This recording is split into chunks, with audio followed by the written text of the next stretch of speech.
A bullion-backed exchange-traded fund appears harmless at first glance. ETFs or ETNs, also known as exchange-traded notes, tracks index sectors, commodities, or other assets and can be purchased or sold just like stocks. ETFs that hold gold are no different. Besides tracking the prices of metals, they don't require you to store bullion and even list serial numbers on their website. That sounds good, doesn't it? Well, upon closer inspection, these products are not as straightforward as they seem. In reality, bullion ETFs carry much greater risk than most investors realize. In addition, a crisis of any serious nature may require that you hold the actual metal in addition to price exposure. In spite of the fact that ETF shares tend to track gold or silver prices, owning ETF shares has many disadvantages over owning physical metals.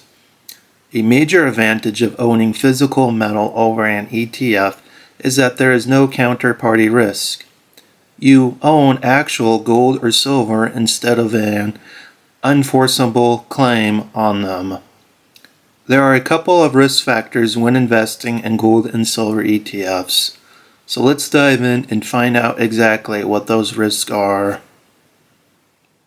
The first one is counterparty risk. The counterparty risk is simple. You rely on another party to make good on your investment. In the event that they fail for whatever reason, your investment could be at risk. In order to get your money out of your savings account, the bank must be able to honor your withdrawal request at any time and in any amount. The funds themselves were the counterparty for the UK investors. Since it was a crisis at the time, customers needed access to the money when they needed it the most. Now, I don't know if you recall what happened in Great Britain, but 11 days after the UK voted to leave the EU, aka Brexit, M&G Investments, Avaya investors, and Standard Life all temporarily banned clients from withdrawing funds. There is nothing obscure or small about these funds in the UK. They each manage millions of pounds. In the aftermath of Brexit, however, it became apparent that continued redemptions would cause a liquidity crisis, forcing management to dump assets at a fire sale prices. It felt like there was no choice for the executives at each fund. Regular depositors were unable to withdraw their own money as a result. How does this relate to bullion-backed funds? As with those funds, gold ETFs also carry risk. Every bullion-backed ETF also has counterparty risk. When you buy a gold ETF, you rely upon many factors, including fund structure, management proficiency, delivery agreements, regulatory oversight. Your investment could be at risk if any of these fail, similar to the UK fund. Redemptions could be delayed. The second risk is that you are relying on banks. The largest bank in Britain is HSBC. Furthermore, it is the custodian of GLD, which means it buys and stores gold on behalf of the fund. GLD investors may not be aware that HSBC has a history rife with scandals including predatory lending, tax evasions, and allegations that their lack of controls help terrorist groups and drug traffickers.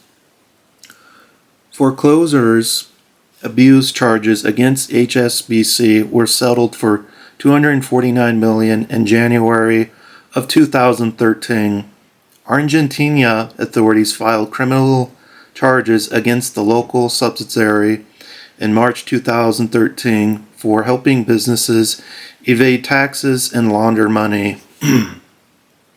The U.S. Department warned the bank in April 2014 that it needed to improve its anti-money laundering measures.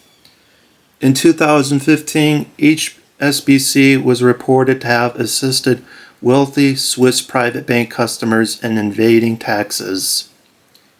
HSBC agreed to pay $765 million in October 2018 to settle allegations that it had concealed mortgage-backed security risk. Now, would you trust this bank with your gold ETF? The answer is probably a resounding no. HSBC remains the cornerstone agency that stores and supplies bullion for the GLD fund. Most bullion ETFs also store their gold at a bank. It's this problem that investors face the most. Another risk is administrative oversights. Wait until you see if you think GLD carries a lot of risk. In 2016, BlackRock admitted that it had failed to register new shares with the SEC for IAU shares, iShares Gold Trust, the world's second most popular gold ETF. BlackRock reported that there was an administrative oversight that resulted in the sale of shares that didn't exist. IAU shares continued to trade without interruption, but in reality, management lost administrative control over the fund. As well as the SEC, state securities agencies fined them without taking shareholder lawsuits into consideration. SEC's chronically overburned and understaffed completely missed it. In fact, the SEC was only made aware of the oversight by the fund itself. The regulators didn't even know the violation had occurred. This blunder shows the fund's lack of management proficiency. A fund's performance is influenced by its manager's skills or lack thereof. This development was completely unknown to most investors. Let's talk about holding physical gold. You don't want to experience delays selling your bullion ETF or getting your proceeds, or to discover that your fund doesn't have the gold that you thought it did, or to see your fund fall while gold prices rise. When any of these events or other events occur, physical gold will provide you with a ready source of money. You can't do these things with a gold ETF since most don't allow bullion delivery to retail investors, and those that do are expensive and slow. Also, you'll have to wait for a settlement, a check to be mailed, or funds to be wired. That is assuming that the system is still functioning smoothly and can process your request on time. In addition, those funds will end up in the banking system anyway, which could pose another obstacle. You are merely renting a paper product with little to no capability of receiving real gold. As a result, physical metal is a better purchase than paper products since a crisis may demand it, at least temporarily. To survive a crisis, you need more than price exposure. You need gold in your possession.